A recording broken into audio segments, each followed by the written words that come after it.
கிறிஸ்துவுக்குள் பிரியமானவர்களே, இன்றைய இறைவார்த்தை இறையாட்சி பற்றி பறைசாற்றவும் உடல் நலம் குன்றியோரின் பிணி தீர்க்கவும் அவர்களை அனுப்பினார். புனித லூக்கா எழுதிய நற்செய்தி 9ஆம் அதிகாரம் 1 முதல் 6 முடிய உள்ள வசனங்கள். அக்காலத்தில் இயேசு 12 ஒன்றாக வரவழைத்து பேய்களையெல்லாம் அடக்கவும் பிணிகளை போக்கவும் வல்லமையும் அதிகாரமும் அவர்களுக்கு கொடுத்தார்.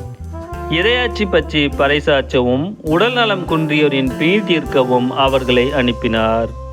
அப்போது அவர்களை நோக்கி, பயணத்திற்கு கைத்தடி, பை, உணவு, பணம் போன்ற எதையும் எடுத்துக்கொண்டு போக வேண்டாம். ஓர் அங்கி போதும்.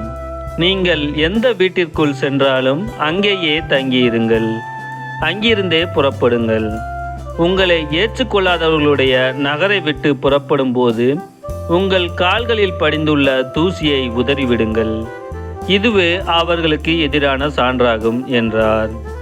அவர்கள் ஊர் ஊராக சென்று எங்கும் நற்செய்தியை அறிவித்து நோயாளிகளை குணமாக்கினார்கள்.